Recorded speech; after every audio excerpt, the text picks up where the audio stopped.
সালামু আলাইকুম। আমি নাইম, দক্ষিণ কোরিয়া থেকে। সেন্ট মার্টিনে বসবাস করেন এমন অসংখ্য মানুষ আছেন যারা আমাদের এই ভিডিওগুলো দেখেন। ইনবক্সে অনেক মেসেজ, তারপর হচ্ছে যে আপনার কি বলা হয় যে মেইলও আসছে যে ভাই আমাদের বিষয়গুলো নিয়ে একটু কথা বলেন, একটু মানুষের কাছে বিষয়টা জানান বা সরকারের দৃষ্টি আকর্ষণ করা। তো সরকারের দৃষ্টি পড়ছে বিধায় আবার সরকারকে আরেক দিক থেকে দৃষ্টি আকর্ষণ। গেল অন্তর্বর্তী সরকার ক্ষমতায় আসার পরে হঠাৎ করেই সেন্ট মার্টিন ইস্যুতে বেশ কিছু কড়াকড়ি রুলস জারি করা হলো। অবশ্যই এটা সেন্ট মার্টিনের ভালোর জন্য, কিন্তু পয়েন্ট অফ ভিউটা হচ্ছে আজকেও সেন্ট মার্টিনে যেই বিক্ষোভ হয়েছে, মানুষ রাস্তায় নেমেছে, অনশন করেছে, তারপর সেখানে যে কুকুরগুলো আছে তাদেরও খাবার নাই। মানুষ আপনার এই মুহূর্তে অনেক বিপদে আছে। ইভেন এই বৈষম্য বিরোধী আন্দোলনের যে সুফল আসার কথা, সেন্ট মার্টিনের জনগণ প্রথম তারাই আওয়াজ তুলছে যে আগের সরকারই ভালো ছিল। এটা কেন? কারণ কোন রকম পরিকল্পনা ছাড়া হুট করে সেখানে যখন পর্যটক ইস্যুটাকে বন্ধ করে দেওয়া হলো, একটা রুলসের মাধ্যমে সীমিত সংখ্যক পর্যটককে বিভিন্ন নিয়ম কানুন ফলো করে সেন্ট মার্টিনে যাওয়ার জন্য, থাকার জন্য অনুমতি দিচ্ছে। সেন্ট মার্টিনে বসবাসকারী যে বিশাল জনগোষ্ঠী যারা এই পর্যটন শিল্পকে নির্ভর করে তাদের জীবনযাত্রা, জীবিকা নির্বাহ করত, তারা কিন্তু বিপদে পড়ে গেছে। কারণ সেন্ট মার্টিনের মধ্যে সরকার যেটা চাচ্ছে যে যে প্রবাল দ্বীপ, এইভাবে চললে 2045-এ নাকি সেন্ট মার্টিন ডুবে যাবে।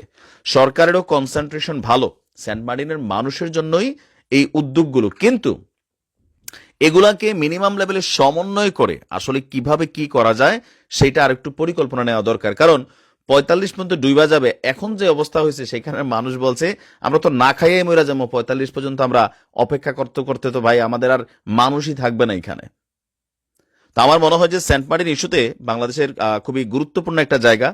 সো সরকার এখানে প্রাকৃতিক বা জীববৈচিত্র্য রক্ষায় বা প্রবাল দ্বীপকে রক্ষায় আমাদের পরিবেশ এবং যে অধিদপ্তর আছে রিজওয়ানা ম্যাডাম, তিনি যে উদ্যোগগুলো নিয়েছেন সুন্দর, কিন্তু সেখানের মানুষের জীবনযাত্রাটাকে আরেকটু ফোকাস করা উচিত।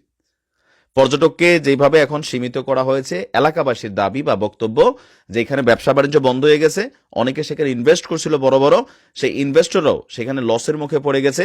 আর সেখানের মানুষের এই মুহূর্তে কর্ম নাই, ব্যবসা বাণিজ্য বন্ধের পথে। আর এরকম যদি চলে 2, 4, 6 মাস, তাহলে তারা আন্দোলনে নামবে। এখন সেন্ট মার্টিন একটা বিচ্ছিন্ন দ্বীপ, সেখান থেকে আন্দোলনে নাইমে আর কি হবে? কিন্তু কোথাও না কোথাও যেহেতু বৈষম্য বিরোধী সরকার আসছে, এই সরকারের কাছে মানুষের অনেক প্রত্যাশা। তো সেই প্রত্যাশা থেকে সেন্ট মার্টিনের জনগণের কথা চিন্তা করে আমার মনে হয় যে আরেকটু গভীরভাবে চিন্তা করা দরকার, বা সেখানে হয়তো কিছু রুলস করা যেতে পারে যে হ্যাঁ, পর্যটকরা গেলে এই এই আইন কানুনগুলো মানতে হবে। আগে যেমন যা খুশি করা গেছে ওইরকম যেন করা যেতে না পারে, বা যদি রেস্ট্রিক্টেড কোনো এরিয়া থাকে যে এই এলাকাটাতে মুভমেন্ট প্রয়োজনে না করবে, এরকম কিছু রুলস দেওয়া হলেও সেখানে পর্যটকদের ভ্রমণের জন্য আরেকটু সুযোগ সুবিধা দেওয়া দরকার। কারণ এই পর্যটন শিল্পকে কেন্দ্র করেই সেন্ট মার্টিনের যারা নাগরিক আছেন, বছরের পর বছর সেখানে বসবাস করেছেন, তাদের ক্ষুদ্র পুঁজিবারটাকে সেখানে বিনিয়োগ করেছেন, কেউ লোন আছে, কেউ কিস্তি চালাচ্ছে। তো এই জিনিসগুলোতে তারা কিন্তু বিপদে পড়ে যাচ্ছে।